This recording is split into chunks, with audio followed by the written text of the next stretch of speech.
The Pacers go into Chicago and smack the Chicago Bulls, who are leading the Eastern Conference, for easily the Pacers' most complete win of the season. They did it with balance. Their new starting lineup looks good. They're on a 2-game winning streak for the third time this season. Lots to get to about the resurging Pacers on today's Locked On Pacers podcast. You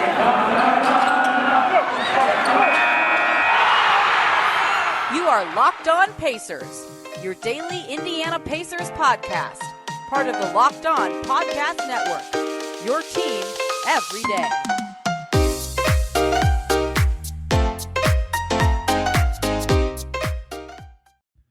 Welcome in to another edition of the Locked On Pacers podcast, where we, of course, talk about the Indiana Pacers as always.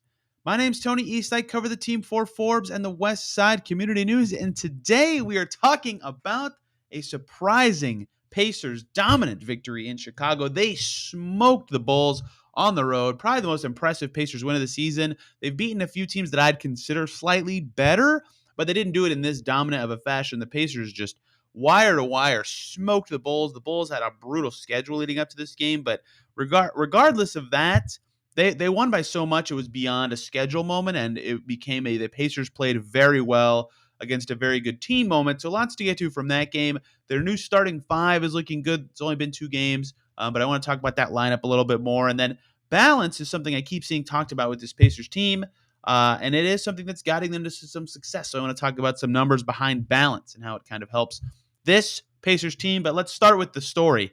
They smoked the Bulls. Huge win for the Pacers. If you haven't seen the score, it was 109-77. Not a misspeak there. They held the Chicago Bulls to 77 points, and DeRozan was still excellent. He had 18 points. He was scoring from all over the court, but no one else on the Bulls really was doing much. LaVine had 17 on 18 shots, and everyone else was below double figures. And even DeRozan, who's been killing it this season by getting to the free throw line so much, only 2 free throw attempts. So while the Pacers did kind of coast in the fourth quarter and only finished with 109, they only scored 42 points in the second half. Their defense was so good that they were able to coast and still look comfortable and in control the entire game because their defense was so good. And that was led by a very smart decision to deploy a zone defense for much of this game. The Bulls do not shoot a lot of threes as a team. I believe they are maybe last in the league in 3-point attempts per game. I'll look that up while I keep talking. But the Bulls don't have good shooters in general. Even just looking at the roster, they only took 28 in this game against the Pacers, only hit 6 of them, right? So that's not something they're particularly good. And so the Pacers said, let's go zone, right? And zone kind of lends to threes being a shot that can be more open. The Bulls are second to last, in threes. These San Antonio Spurs are lower, right? So letting them take or encouraging a shot that they're not as comfortable with or that they don't focus on as much is a smart way to throw them off their groove a little bit. And Miles Turner anchoring a zone for a team that likes to drive with their athletic guys like LaVine and DeRozan, the zone was a great way to throw off the groove of this Bulls team. And they didn't have Nikola Vucevic. He was out as he's recovering from being in the COVID protocols, perhaps recovering from COVID itself. So he was not ready to play yet. So they didn't have his playmaking in the middle. So just given the roster the Bulls had, it made all the sense in the world for the Pacers to roll with this zone. And the Bulls had very little answer for it. You know, they got some DeRozan pull-ups when he would get a one-on-one matchup he liked, and LaVine is electric and can get you a bucket every so often. He was hitting some threes, but in general, the Bulls could not, they didn't get to the line. They weren't creating open looks. They looked listless on the offensive glass. They only had 5, right? They didn't even have that many turnovers. They just couldn't create good looks against this zone. It was really credit to the game plan from the Pacers, and then credit to the guys for actually executing it and playing well in it. A lot of guys really looked strong on defense in this game. LeVert had some nice moments defending DeRozan. Keelan Martin had some nice moments defending DeRozan. So did Chris Duarte. And then Turner's 4 blocks were, of course, very key in anchoring that. Sabonis played some good D on the right wing of this zone as well. So a lot of guys stepped up on the defensive end. Justin Holiday was spectacular defensively in this game. He got his hands on a lot of balls as well. So a lot of credit to the Pacers for winning this game against a very good Bulls team with their defense. And Carlisle loves to focus on defense. He did it for a ton of training camp, and he always talks about how defense is something you can control, whereas offense can be and shooting can be a little less controllable. And the Pacers showed that tonight. They really controlled the defense to beat a very good Chicago team. And that's not to say their offense was bad. In fact, they scored enough that they won by 30 something, and they were able to clear the bench at the end. We got to see Isaiah Jackson for the first time in a Pacers uniform since October 27th, I believe. He didn't play that well, but he hasn't played since October 27th. I'm not even here to talk about his performance. I mean, everybody really played fine on offense. All 5 starters in double figures. All of them shot 50% or better, except Brogdon, who was 4 for 9. So he was 1 make away from having all 5 starters shoot over 50%. Sabonis, they just had no answers for. I mean, without Vucevic, they had Tony Bradley played center. He started, and he played only about 17 or so minutes. Derek Jones Jr. played center a little bit. Javonte Green, former Pacer Alize Johnson, Marko Simonovic in his, I think, NBA debut. Not a strong center rotation from the Bulls. They were unable to, most of the game, keep Sabonis from being a good creator with the ball. I don't think his post-ups were particularly effective, but he was hitting shots around the basket on catches and distributing well. He had 4 assists, right? He was really showcasing his gravity again, and Miles Turner hit both his threes. He was 5 for 9. Karis LeVert, this finally a good LeVert game. He really needed this for his confidence, and the Pacers needed to see this to finally kind of get the reins on what he can be. He only played 20 minutes, but 6 for 9 from the field. I think he had 10 points in the first quarter of his 12 points, so he looked pretty solid scoring the ball. His passing continues to be a little befuddling, but nice scoring night from him. Justin Holiday was 4 for 7 from deep.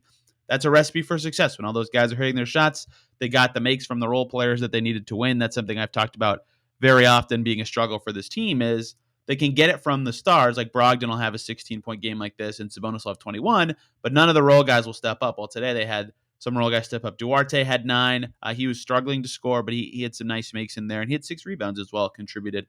TJ McConnell had 6 rebounds and 3 assists. Keelan Martin continues to be a nice spark for this team. He had 2 nice assists and a nice pocket pass in this game. Keelan Martin continues to be very impressive as a shot creator and play finisher for this team, and he's earned his rotation minutes.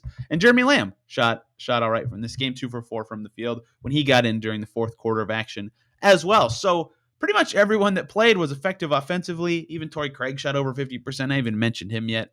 I mean, it's hard to say anything that doesn't just say, yeah, the Pacers kicked butt. I mean, they jumped all over the Bulls right away. They were up 31-16 at the end of the first quarter. They won every single quarter of the game. They outscored the Bulls all 4 quarters. Just an absolutely dominant performance. They only trailed once. It was about 2 minutes into the game. The Bulls had the lead. I believe the score was like 6-5 or something like that. 5-3. The Bulls were winning 5-3 with 10:54 to go. Pacers got a 3 from Justin Holiday and never looked back the rest of the game. Easily their best win of the season to me. I mean, the Utah win, I think Utah's a better team than Chicago personally. The Heat at full strength, they didn't have Lowry for that game, but the Heat are probably a little better than the Bulls. To me, the Knicks are hit and miss. The Knicks just played the Bulls tough but lost a couple nights ago. But they didn't smoke any of those teams in the way that they just strong-armed this Bulls team, even without Vucevic. It was a very complete, from the game plan was right, the guys were in the right positions, the rotations were right, the lineups were right, the right shots were falling. Like everything the Pacers wanted to do in this game, they were able to do it. They really showed what they can do when they're executing the way they want to execute, and they have a unique game plan that can be good. And it's another one of those games, I've said this a couple times on the show, that just makes you so confused about, how did they lose and get embarrassed by the Pistons last week? How did they look so flat against the Hornets and then come out the next 2 games and completely destroy the Pelicans? The Pelicans are weak this year, but they have Brandon Ingram. He's an all-star on this team. Valanciunas has given the Pacers fits before. They smoked that Pelicans team. They come out against first in the conference at the time. Now the Nets are first because of the Pacers win, but first in the conference, Chicago, completely smoke them on the road.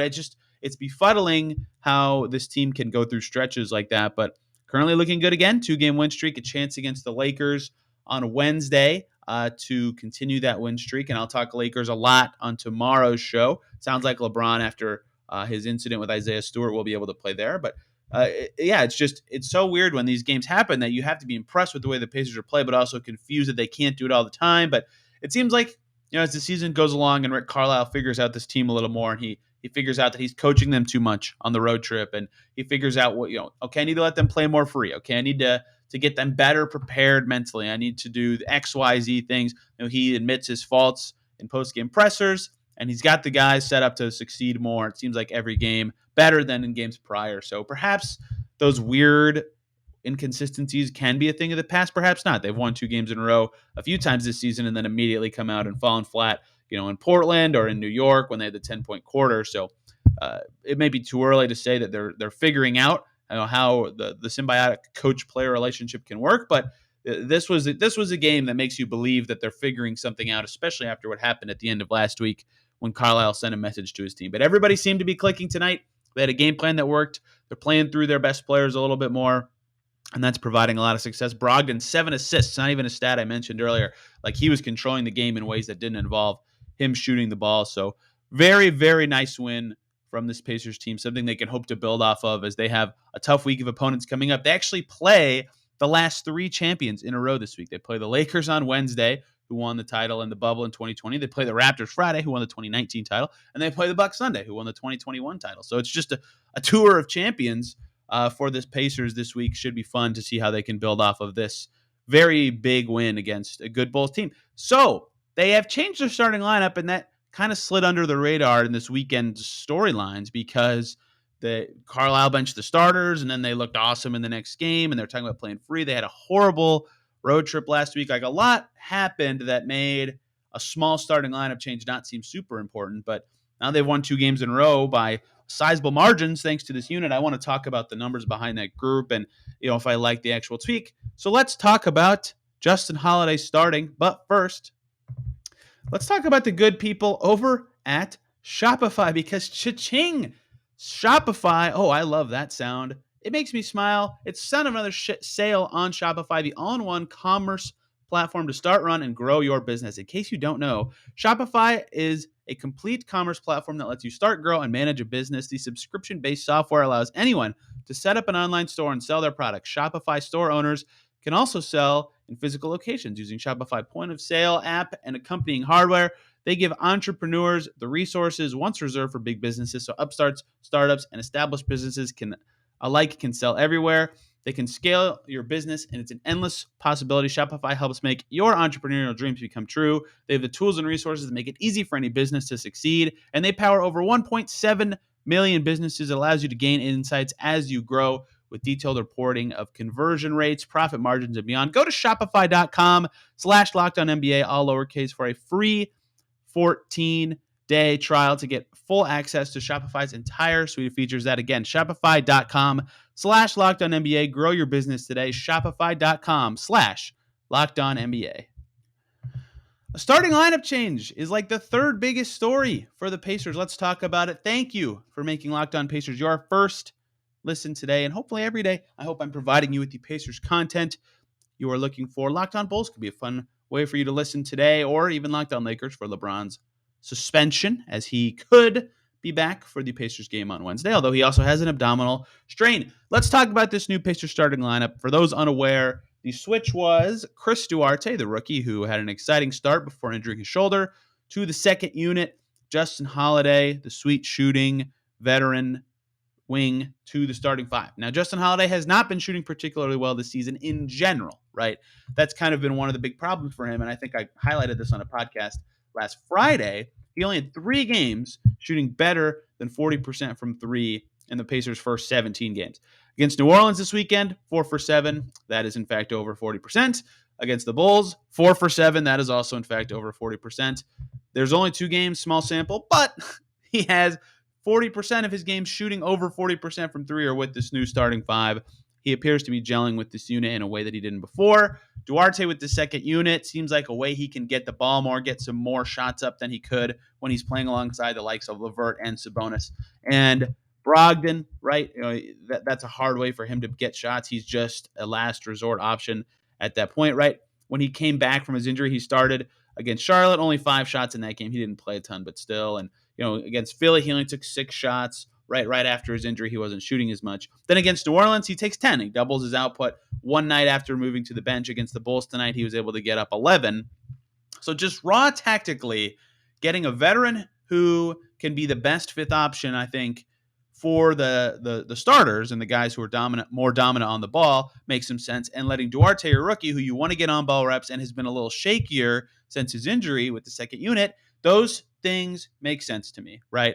And so I didn't ever really consider a starting lineup change as something the Pacers might consider. Carlisle kind of tipped that he didn't have his starters ready after the Charlotte game. I didn't think that meant he would necessarily make a change, and not one that minor for sure. But when you really think about the tactics behind it, it makes sense why the Pacers decided to do this. It's just not something I thought that they were considering at this time. But with Duarte's three not falling as much and the shoulder may be a factor there, it makes some sense. And Holiday has played with everyone else in the Pacers starting five before, so he's a seamless fit in that unit. And I think Carlisle was talking about how it's hard to take him off the floor after this game they just played against the Bulls. He was fantastic in this game. It's hard to undersell how good he was. Second best on the team, plus 27 in the win.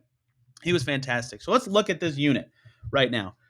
Turner, Sabonis, LeVert, Brogdon, Holiday. They, prior to the Bulls game, I'll get to the Bulls game stats. Prior to the Bulls game this season, they had played 35 minutes together across 4 games, plus 20, completely smashing the other team. 85 points on 68 possessions. That's a 125 offensive rating. Conceded 65 points on 66 defensive possessions for a 98.4 defensive rating. That's a plus 27 net rating. Yowza, that's very good. That's very good. And even defensively, Duarte's a very good on-ball defender, whereas Justin Holiday's more of a better team defender. And I don't know if one or the other is necessarily better with the starting five. I think against your Jimmy Butlers, for example. I'm just thinking of the best players Duarte has guarded. James Harden, Kevin Durant.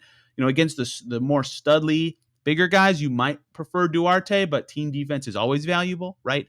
So Justin Holiday, just by happenstance of the two teams they've played since he entered the starting five, has happened to be the better defensive fit. But defensively, they've been good as well. So the numbers before this Bulls game looked good. They had hit. Now they're influenced by hitting 13 of their 26 threes, but they had also been terrible on two-pointers prior to the Bulls game, 18 of 42, 43% from two-point range. So that group was still scoring well, getting up enough free throws, 10 specifically, made 10 free throws across those 4 games to be looking good. And I like that lineup. It makes sense. It's a group that's played together in past seasons. It's something the Pacers can lean on now as a way to say, okay, we needed to change something. We needed to get maybe a little more veteran play in our starting five to set the pace, set the tone early in ways that they were struggling with for a little bit last week. They really got off to a poor start against Portland. They got off to a poor start against Denver. They got off to a poor start against Detroit. They got off to a very poor start against Charlotte. Right, a lot of these losing efforts on the road, you can look at the start of the game and go, wow, they stunk it up then. So changing the starting lineup made some sense in that way. And I think the benefit for Duarte is pretty substantial too, just getting more shot attempts up. He did admit after this Bulls game he is not quite 100% still fighting. Shoulder soreness is tough, and it's certainly going to be something that impacts your jump shot. And plus minus is funky because they smoked the Bulls and the Pelicans, but he's a plus in both of those games. He got more touches, 3 assists against the Bulls. That's something important for Duarte to be tracking, is can he find a way to get involved passing, because he kind of shot poorly in both games. And again, as he fights through shoulder soreness, I would imagine he will have some bad shooting games, but his defense looked very good on DeRozan. His defense looked good against the Pelicans as well. So finding a way to get, over 10 shots a game with the second unit perhaps is a good way for him to be used as well. So not only is the lineup working, it's maximizing both players. So it's not something I thought a lot the Pacers would consider before they did it, but this is looking very smart from Carlisle through 2 games to make the starting lineup change. And I didn't even mention the stats against the Bulls. Turner, Sabonis, LeVert, Brogdon, Justin Holiday plays 10 minutes and 45 seconds, a total of 43 possessions, and they smashed the Bulls. They scored 26 points in either 21 or 22 possessions, only gave up 13. Excellent offense, or decent offense, but excellent defense. Like I said, that was the story of this Pacers game. That group, again, shot 40% from 3 and 54% from 2. So figuring out some of the inside the arc looks a little bit better in this game. Yeah, I think it's a fantastic change. It's really paying dividends very quickly. And I think that as Duarte, that's kind of a bit, I've talked about how he can have the ball more, sure. But I think another benefit for him could be, we've seen Justin Holiday play with these starters before. It took less time for him to click as he switched units, and he's even started this season before, although the unit's been different. Duarte with the bench guys is not something he's done as much. One, he's a rookie in general. He hasn't played with any of these guys.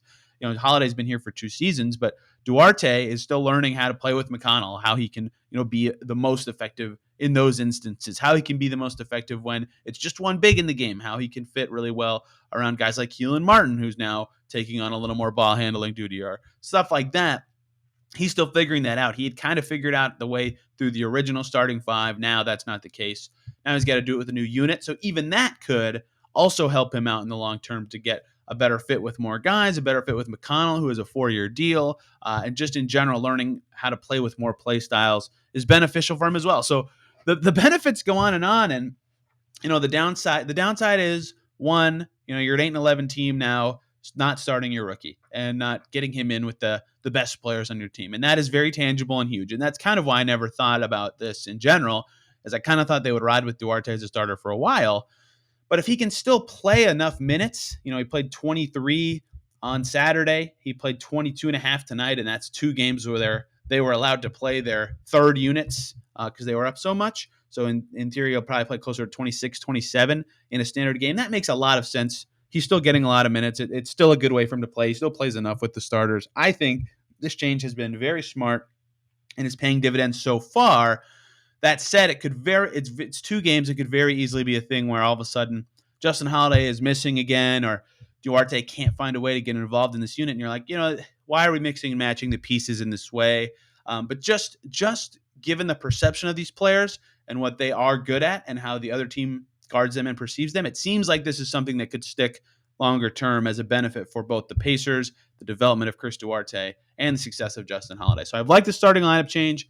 I think the Pacers will stick with it. And I kind of beat that to death, but I didn't even get a chance to talk about it after they switched the starters over the weekend. So something to watch. Carlisle is never married to any lineup. He said that in training camp. He keeps mixing and matching. It seems like every game. He put in Lamb earlier in this game than he did in the Saturday game when he went to the reserves late. And he didn't play Goga in this game until garbage time after playing Goga on Saturday. Like he's just not as married to lineups as other coaches for the Pacers have been in the past. So maybe it will change. Once again, I also want to talk about balance now because I've seen that talked about by quite a few people online when talking about the success of this Pacers team. Mark Monteith, who used to write for Pacers.com, has been leading this charge on there for a long time. And I wanted to look up some numbers behind it and really think about it because it does make sense for this team. So let's talk about balance and equal roles or equal usage for this Pacers team. But first, let's take a short little break so I can talk about the good folks over at TrueBill. TrueBill is the new app that helps you identify and stop paying for subscriptions you don't want, need, or simply forgot about. Because did you know free trials are new without your consent? It's a business scam out to get you. Don't let those greedy corporations pocket your money. Download TrueBill and take control of your subscriptions. On average, people save up to $720 a year with TrueBill because companies make subscriptions hard to cancel. TrueBill makes it incredibly simple. You just link your accounts and TrueBill will cancel your unwanted subscriptions. Just one tap, and your TrueBill concierge is where they can help you cancel your unwanted subscriptions. You don't have to. They have over 2 million users and have helped save them over $100 million. Don't fall for subscription scams. Start canceling today at truebill.com/LockedOnNBA. Go right now. Truebill.com/LockedOnNBA. It could save you thousands a year. Truebill.com/LockedOnNBA. Let's also talk about the good folks over at Rock Auto who are bringing you this episode, because with the ever-increasing numbers of makes and models, it is so hard for your local chain auto parts store to stock all the car parts you need. You got to go in there. The guy behind the counter is going to ask you a bunch of questions about the specs of your vehicle. Some of them you know, some of them you don't. Sometimes they don't have the part you need, so they just got to order it. Then you got to go back or they mail it to you. It takes a long time. It's a waste of time. You have a computer with access to rockauto.com in your home and pocket. Use that. Save time and money instead of going through that experience. You can save 30%, 50%, even 100% more for the same parts at Rock Auto. They're a family business serving do-it-yourselfers for over 20 years. Their prices are always reliably low for every customer. They have everything you could need: brake parts, tail lamps, motor oil, new carpet, you name it, they got it. Go explore their easy-to-use website today to find the solution to your auto parts needs. Go to rockauto.com right now. See all the parts available for your car or truck. Right Locked On in their How Did You Hear About Us box so they know that we sent you. Amazing selection, reliably low prices, all the parts your car will ever need at rockauto.com. Balance, balance, balance. Like Simone Biles on the beam, the Pacers have found some balance in this game against the Bulls. Their leading shot attempt taker, 14 for Sabonis. Every starter within 9 and 14. In fact, every starter except for Sabonis took exactly 9. And I've seen a couple people talking about balance, and I really wanted to dig into the numbers behind balance. And so the reason it's a concept that makes sense in my head, beyond the numbers and other people's opinions, because, while Sabonis has been the all-star, I've kind of maintained that Brogdon is the best player on this team, regardless of who I think the best player is. Those two are similar in talent. And LeVert, when he's feeling it, is a very, very, maybe the best scorer offensively on this team. And Turner had a 40-point game this season. And Justin Holiday, when he's filling it up from three like he was in their last home game or before the Pelicans, when he scored 27 points, right? Like he can be very against Philly, he can be very dangerous from deep as well. Like he merits some shots. Duarte at times has been excellent. McConnell had his best stretch of his career recently. All this to say, they have guys with special talents. They have a lot of guys who can be close in impact offensively on any given night. And that is kind of a breeding ground for a team that can succeed with balance and can let any of their several guys be the one taking shots in a given game and not necessarily one. A lot of other teams in the league, some who have stars, some who have young guys they're trying to breed, whatever, they run a more heliocentric offense. That's a word we've seen more of in the writing sphere recently. Heliocentrism. How is it affecting NBA teams? The Pacers don't have a guy who kind of merits that, right? So here's what I did to kind of lead into this discussion. I went through every game where the Pacers had someone who took 20 shots in the game. Okay. And that has happened 10 times. And there is a caveat I want to put on this, and that is that sometimes, especially early in the season, when the Pacers only had 2 of their normal starters or 3 of their normal starters, that does put more burden on the other ones to take a few more shots. There are some games where a guy took 20 or more shots, and it's like, yeah, that's fine. That wasn't the problem in that particular game. But just hear out the query. Okay. So 10 times this season, we have seen a Pacers player take 20 shots in a game. Brogdon against the Hornets on opening night. Brogdon and Turner against the Wizards. Their second game, Duarte against the Heat. Brogdon against the Bucks. LeVert against Portland. LeVert against Sacramento. Brogdon against Denver. Brogdon against Utah.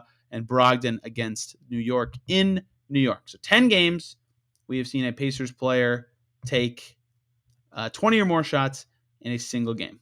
Okay? And in those 10 games, the Pacers are 3-7.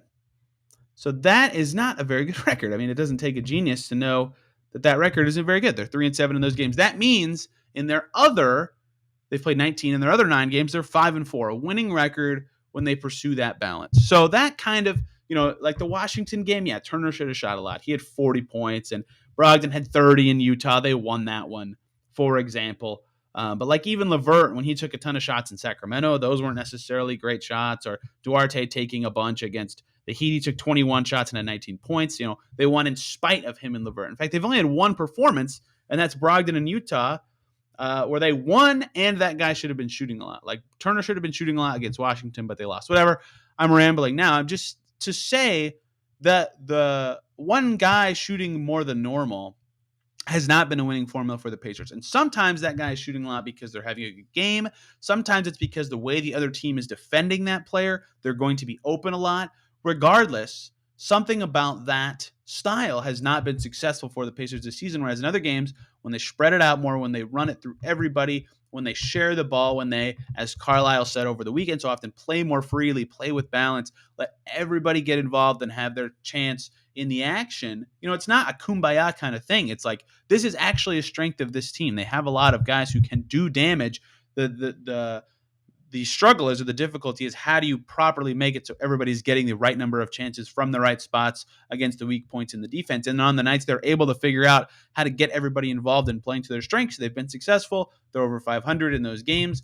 On the other nights where they have to turn to someone to carry them, that has just generally not been something that is as successful for them. So I thought that was just a very interesting statistical way to look at it. And it's not surprising to me, given what we know of this basketball team, but just, even in their games where Turner is excellent and deserves to be shooting a lot, or Brogdon is excellent and deserves to be shooting a lot, sometimes it still might be worth it for that guy to be deferring a little more because you have an all-star on your team, a 2-time all-star on your team. You have a guy in LeVert who could be filling it up that night. You could have Brogdon be the guy who's filling it up that night. Whatever. You have a number of guys who that could be the guy you need to be going to in that game. Duarte's had a game or two like that as well, where they need to turn. I mean, it was early in the season for him before his injury, but still. Same sort of deal to me where, maybe you do look for said player less often than they have. Just in general, I think that balance is something that this team has shown to be a strength. And then this Bulls game, that was on, the absolute, this was the precipice of what that can be, right? We saw all 4 of the 5 starters take exactly 9 shots. And of the guys who shoot, you expect to be shooting a lot, Martin even taking 7 shots, but like he's earned it. 7, 9, 9, 9, 11, 14, 3 and 4 from McConnell and Craig, 4 from Lamb. Like that seems to be the winning formula for this team. That means they're finding ways to move the ball around the perimeter to the who's open, or they're not having one guy pound it too much. They're not taking too long to get into anything. They know what they're supposed to do. They're flowing in the offense correctly. They're getting it to the right guy. They're getting it to the right matchup, and they're just playing. They're not calling a play for someone. They're not too rigid. That is kind of when they're the most free to me. And Carlisle's talked about how he was more hands off with the play calls this weekend. He doesn't even like calling plays in games. He said that to us many times this season, but he was still doing it last week for one reason or another. So when they're more free and they can chase that balance and be that kind of team, I think that's when this Pacers team has shown, at least so far this season and throughout the last couple of years of this iteration of the roster, that they're at their best. So I think balance is something that this roster and this squad needs to try to chase more. And I think that the more that all of them can get that in their head, the better, because then, even if you're whoever, let's say Karis LeVert is having an excellent game and he's up to 30 points or something late and they're up by 5, they still need to have it in their heads. Maybe that's the guy that if we need a bailout bucket, we go to, but throughout the possession, anyone could be the guy. Balance is our strength. They need to remember that and lean on that as they go forward and try to build on the 2 wins they've had in recent games. So I thought those numbers were interesting. I thought people's observations were interesting and numerically looking very correct. So thank you, everyone, for pointing me to that. And thank you all for listening. I thought this was a fun game to talk about, fun topics to talk about. This team looks a lot better than they did last week, and that's what makes these wins so perplexing. But we'll see if they can bring it down on Wednesday. This team's effort level has been inconsistent this season, but every team gives it their all against LeBron and the Lakers. So Lakers in town on Wednesday should be super fun. Jacob Rude, who covers the Lakers for Silver Screen and Roll, the SB Nation site for the Lakers, will be joining me to talk about that game. And you may have heard his name and voice before as the host of the Locked On Hoosiers podcast. Go Hoosiers. I got to see them play on Sunday, so that will be super fun. If you guys want to hear more about the Lakers in that game, come back tomorrow. It should be awesome. Thank you guys a ton for listening. Hope you're doing well and having a good week. And we will see you tomorrow.